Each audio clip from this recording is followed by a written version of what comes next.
Louis Riddick of the Mothership, college football, NFL analyst, and former front office exec with Washington and Philadelphia. You don't get a Super Bowl ring, though, this time around, right, with the Eagles? They don't give it to you? No, man, I'm good. But I'll tell you what, they earned one last night. That's for sure. When did you know that this, like the tempo of the game or the style of the game, that's the way it was going to be through the entirety of it? You got the feeling early on, Dan, that Patrick wasn't quite on it. He didn't have his best stuff on the first series when he missed Travis on a little zone route coming over the middle where he had found the zone void, and he kind of missed him, threw the ball behind him. You were like, okay, he doesn't look like he's quite in sync, but there's a lot of game left to go. And then I think in the second quarter, when on the back-to-back interceptions, on the pick six by Cooper DeJean, and then on the pick by Zach, that's when you knew that the pressure was really something that was bothering Patrick a lot. And Joe Tooney didn't have it. They really had a very, very, very detailed plan as far as how they wanted to rush Patrick. And it was all about outside pressure, constricting the pocket, the two interior defensive tackles, making sure you just push the pocket with power and don't give them an area to step up. And they were constricting that pocket so fast, you could clearly see that when Patrick typically would step up and find the lane to throw the football like he's done all year long, his eyes have to be down the field, and he would know where all five eligibles were. When he stepped up in this pocket, his eyes were looking at where's Jalen Carter, where's Milton Williams. I'm not really worried about who's downfield. I'm worried about trying to survive this thing. But I think those back-to-back interceptions, that's when you knew the game was over at that point right there. Okay, but where is the genius of Andy Reid here? I know Mahomes will get a lot of blame here. They didn't do anything really different to counteract a defense that wasn't even blitzing. Yeah, I think the problem was this. One, they didn't try to run the football against a team that wasn't really loading the box and was inviting you to run, simply because they felt as though the fact that they don't blitz a lot and they were going to rush forward, that they would have 5, maybe 6 in protection, that they would be able to handle it. And they never really got off of that, despite the fact that their offensive line was showing we're not handling it. And they thought that Patrick would be the equalizer like he has been all season long, that he would be able to manage the pressure because he's so good in the pocket. But this was at a different speed. This was at a different tempo. And you know what? Sometimes even great players like Patrick Mahomes just don't have their best stuff, Dan, and he didn't have it. He just didn't. The defense hung in there. They hung in there. They hung in there. They obviously made a concerted effort to make sure Saquon didn't get going. And they said, Jalen Hurts, you're going to have to beat us. And Jalen Hurts said, perfect, I'll beat you then. And see, and then what wound up happening is I just think the whole team got fatigued mentally and physically. It's to the point where it was like, the offense knew that we can't block these guys. And the defense was like, the offense can't move the ball. We're doing everything we can to shut down one of the best players in the league. But now we can't really rush the passer because we're in run stop mode. And it just all fed on itself. Yeah, it's like when a pitcher doesn't have his best stuff. But he still goes out there and he's trying to fool you a little bit, trying to trick you a little bit. And then after a while, they weren't fooling anybody. The fact that, I can't even give Vic Fangio credit because he didn't do anything other than say to his guys, let's don't do anything. Yeah. Remember when Seattle beat Denver like that? When Denver was heavily favored in the game. That was a Super Bowl that was up in New York. And you hear quarterbacks talk a lot about the fact that sometimes they get tricked into feeling as though, this game's not going to be that tough because these teams aren't very difficult. And Seattle wasn't very difficult to figure out from a schematic standpoint. But when you start playing them and you realize that it may be simplistic in terms of its structure, but the speed and the ferocity with which they play, it overwhelms you. Kansas City, for the first time since maybe Patrick Mahomes became a starter in 2018, outside of the Super Bowl in 2020 when they lost to Tampa Bay, that's the first time I've really seen that team look overwhelmed to where they looked like an inferior football team. Yeah. And that's what, and Vic, you know what?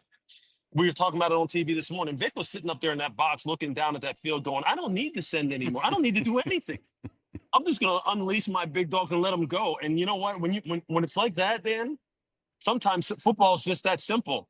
Bigger, faster, stronger guys who are more ticked off beat guys who aren't as big and as fast as strong. And that's what happened.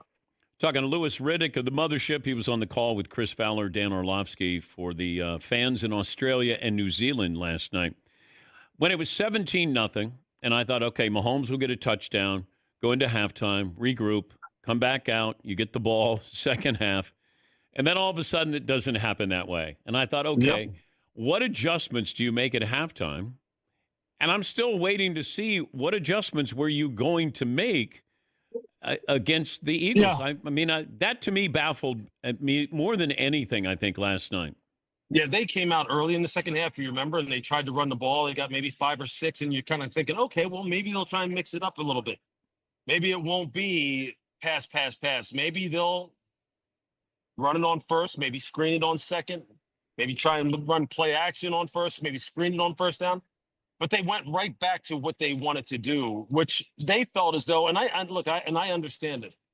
They felt as though they had enough cover 2, cover 4 beaters in terms of the routes that they had, that if they could just get enough protection, Patrick would be able to find a way to move the ball down the field and score, because he's done it to everyone.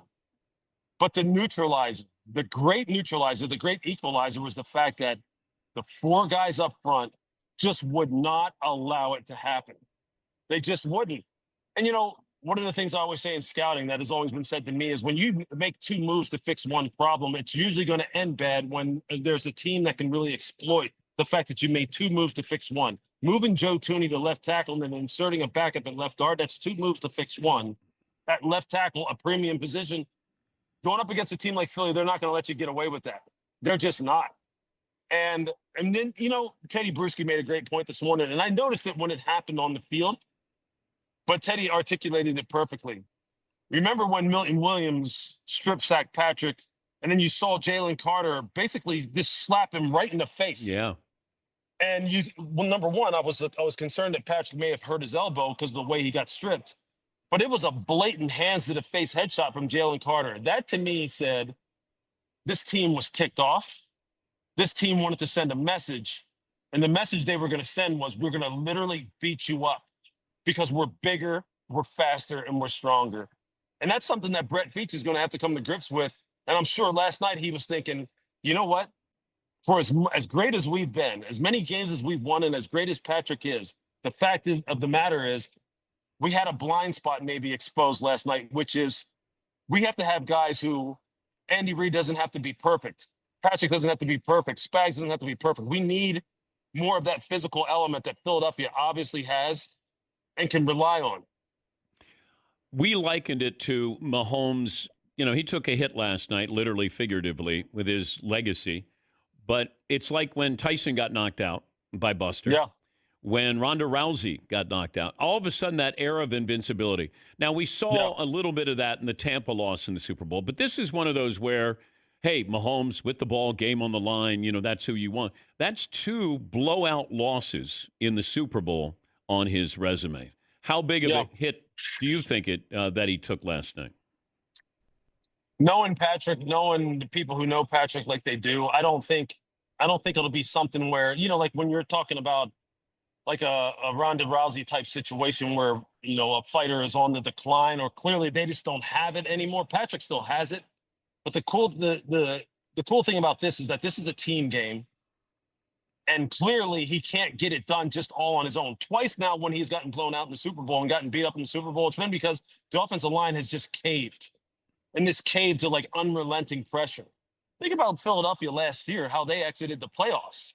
And how you're looking at Jalen Hurts last year and you're sitting there going, this team's done. This team's like, they're not the powerhouse in the NFC. And in 1 year, with the way in which they were able to fortify the offensive line, get Saquon Barkley, and a defense, and change over to defensive side of the ball with Vic Fangio. Next thing you know, Jalen Carter's becoming an absolute freak.